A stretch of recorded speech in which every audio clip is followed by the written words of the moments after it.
Olá pessoal, tudo jóia?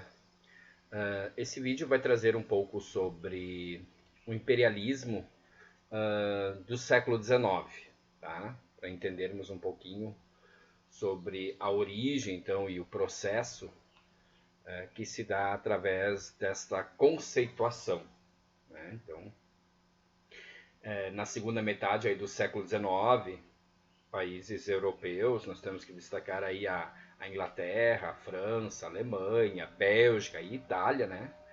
Que eram consideradas grandes potências industriais, né? Na segunda fase da Revolução Industrial aí. E na América, então, eram os Estados Unidos, tá? Que representavam um grande desenvolvimento no campo industrial. E todos esses países aí, eles exerceram atitudes imperialistas, pois eles estavam interessados em formas, né, e de formar grandes impérios econômicos, né, e levar aí suas áreas de influência para outros continentes, tá? Por quê? Com o objetivo de aumentar então a sua margem de lucro e também de conseguirem aí um custo consideravelmente baixo. Então esses países aí acabaram se dirigindo à África, à Ásia e à Oceania, né? E dominando então e explorando esses povos aí a partir meados do século XIX. Não muito diferente aí do colonialismo do século XV e XVI, né? Que vai utilizar a desculpa então da divulgação do cristianismo, né? O neocolonialismo aí do século XIX ele vai usar o argumento de levar o progresso da ciência e da tecnologia ao mundo. E, na verdade, o que esses países, então, davam uma desculpa, mas o que eles realmente queriam, né, era o reconhecimento industrial internacional. E para isso, então, foram em busca de locais onde pudessem encontrar matérias-primas e fontes de energia, né? E um mercado consumidor, é óbvio. E os países escolhidos, então, eles acabaram sendo colonizados e seus povos completamente aí desrespeitados dentro desse processo, né? Um exemplo desse desrespeito foi o ponto aí culminante da dominação neocolonialista, quando países europeus dividiram entre si os territórios africano e asiático, por exemplo, sem sequer levar em conta aí as diferenças étnicas e culturais desses povos, tá?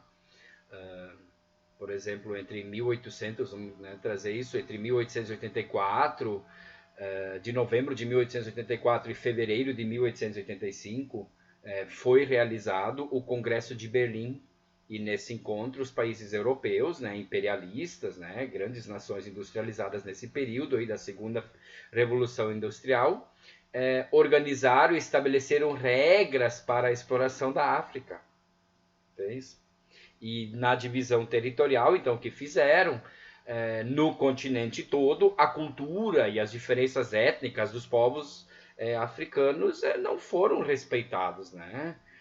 Grupos, etnias aí que viviam em determinados territórios foram completamente desrespeitados, né? E devido então ao fato aí de possuírem os mesmos interesses, os colonizadores lutavam entre si para se sobressaírem comercialmente. Tá? Então, vamos trazer exemplo aí, o governo dos Estados Unidos, que já colonizavam aí a América Latina, ao perceber aí a importância, né, de Cuba no mercado mundial, nessa época, invadiu o território, que até então era dominado pela Espanha. E após esse confronto, as tropas espanholas tiveram que ceder, então, lugar às tropas norte-americanas. E aí começa um período de dominação estadunidense sobre a ilha cubana. E em 1898, as tropas espanholas foram novamente vencidas pelas norte-americanas, né? E desta vez a Espanha teve que ceder as Filipinas aos Estados Unidos. Então, processos aí de luta e dominação, né, territorial nesse período aí do século XIX dentro desse processo aí do imperialismo ou do novo colonialismo, né, do neocolonialismo. Um outro ponto extremamente importante aí que pode se estudar, né, sobre o neocolonialismo é a entrada dos ingleses na China, por exemplo, nesse período, né, que ocorre aí após a derrota dos chineses durante a Guerra do Ópio de 1840 a 1842, né?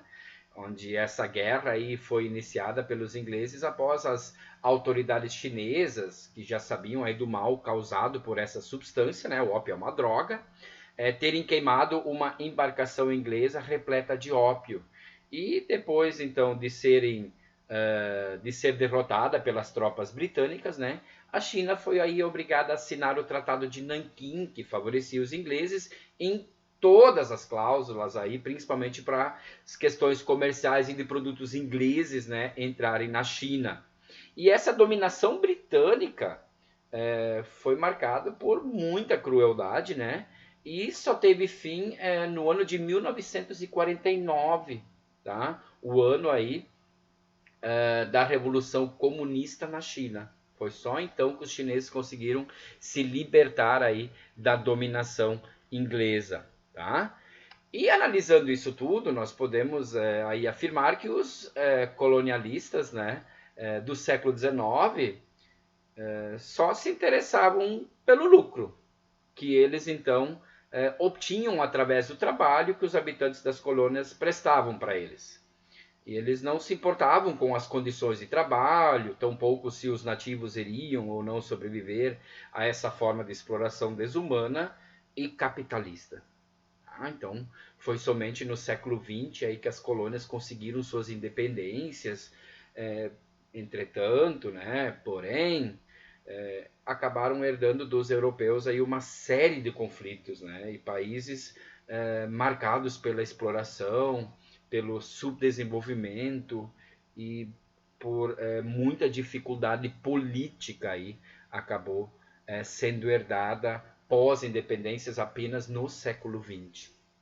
Então, na segunda aí, metade, vamos trazer um pouquinho histórico, né? Na segunda metade aí do século XIX, então, a África foi colonizada e explorada por nações europeias, tá? Então, vamos revisar isso.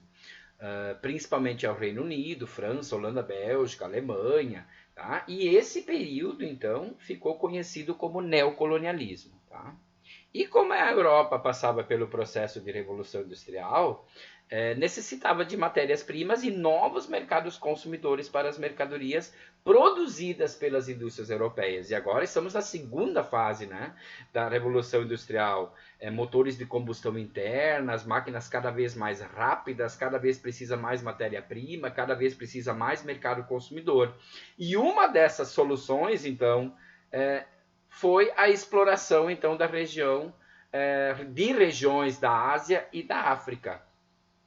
E com isso, então, o continente africano foi repartido entre os países europeus, que implantaram então um sistema imperialista, desrespeitando aí a cultura e a diversidade étnica da região. Tá? Então, em cima disso, algumas características nós temos que apontar. Por exemplo, os países europeus forçaram os povos africanos a seguirem aspectos culturais europeus, justificando que estavam levando o progresso e a ciência para o continente. Muito importante esse detalhe. Né? Se lá o colonialismo do século XV e XVI era propagar a fé cristã, agora tinha um processo civilizatório, né? O progresso, né? A ciência para o continente. A outra característica, a superioridade militar europeia foi usada para dominar, evitar revoltas e manifestações populares. Outra característica que temos que destacar, os europeus praticamente obrigaram os africanos aí a consumirem os produtos fabricados nas indústrias europeias. Então, lógico, né? Produziam ali matéria-prima barata, mão de obra extremamente barata, também se tornou um mercado consumidor dos produtos agora produzidos baratos. Então, o território, outra característica, né? O território da África foi dividido entre as nações europeias, ignorando os povos que ali viviam. Outra, os europeus exploraram os recursos naturais, principalmente minérios do solo da África, sem que os africanos tivessem qualquer benefício desses produtos tirados do seu próprio solo, né? do seu próprio território aí. Tá? E isso vai acarretar em algum resultado, né, para essa região, né?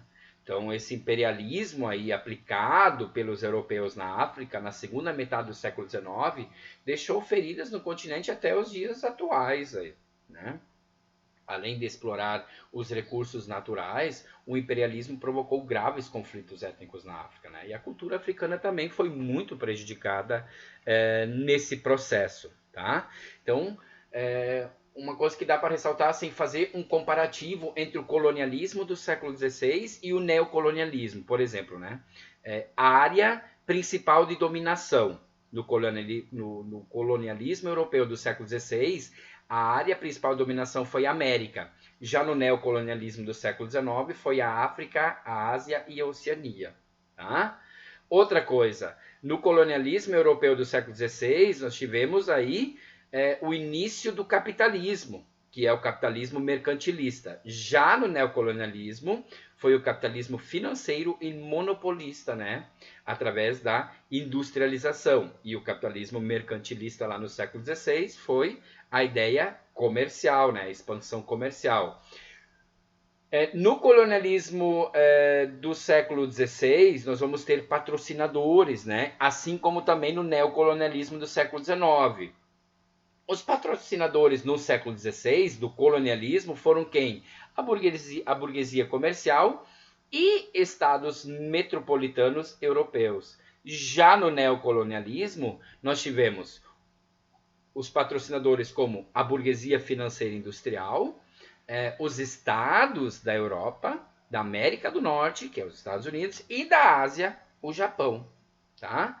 No colonialismo do século XVI, nós vamos ter objetivos econômicos, assim como no neocolonialismo do século XIX. Né? Por exemplo, no século XVI, qual era o objetivo econômico? Garantia de mercado consumidor para a produção econômica europeia. É um dos pontos. Outro que dá para destacar, garantia de exploração de produtos coloniais como artigos tropicais e metais preciosos. Já os objetivos econômicos do neocolonialismo do século XIX, nós podemos destacar 3 pontos bem importantes. Tá? Primeiro, reserva de mercado para a produção industrial. Outro ponto, garantia de fornecimento de matérias-primas como carvão, ferro, petróleo e metais não ferrosos. E outro ponto, controle dos mercados externos para investimentos de capitais excedentes. Né? E as justificativas que a gente não pode deixar também de destacar. Né? O colonialismo do século XVI, a justificativa ideológica foi o quê? Expansão da fé cristã. E já a justificativa ideológica do neocolonialismo do século XIX foi a missão civilizatória de espalhar, né, a missão civilizadora de espalhar o progresso técnico-científico pelo mundo. Tá? Então, assim, tem que ter essa distinção. E eu queria destacar ainda, para fechar agora, para finalizar, 4 conceitos extremamente importantes aí, 4 conceitos extremamente importantes que nós temos que ter consciência quando a gente trabalha essa questão e estuda a questão de colonialismo, neocolonialismo, né? Essas dominações que acabaram acontecendo de determinadas regiões sobre outras. Por exemplo, um conceito é o colonialismo, né? Que é um sistema de dominação política, econômica e cultural exercida por um Estado. Tá? Aqui no caso a gente tem que destacar na época como metrópole, sobre um ou mais territórios chamados de colônias, né? Onde o principal objetivo é a exploração econômica. Isso é o colonialismo. Tá? Outro conceito, imperialismo, então agora. O que é o imperialismo? Ele é uma política de expansão e domínio territorial efetivo. Né? Tem que ser efetuado. Civilizacional, ou econômico de uma nação sobre outra, tá? Que é o imperialismo. Tá? Outro conceito que a gente tem que destacar aí quando estuda isso é o racismo, tá? Que é uma doutrina aí que considera a superioridade física, intelectual e moral de uma raça sobre as outras. Né? E o racismo em todos os processos aí de colonialismo, de imperialismo, né? Ele surge com muita força, porque entra muito a ideia do etnocentrismo, né? Aquela ideia de dominação de um povo sobre outro, e aí o racismo ele aflora. Né? E o outro conceito, então, para fechar aqui, que tem que ter consciência, é o nacionalismo, né? Que é o quê? Uma atitude e prática política de alguns estados de exaltação patriótica, por exemplo, né? E geralmente esse patriotismo ele glorifica o passado e os valores nacionais com vista a garantir a unidade nacional. Mas cuidado, quando o nacionalismo ele se torna extremo, ele é prejudicial, né? A população que vive dentro desta nação, certo? Espero ter ajudado. Um grande abraço.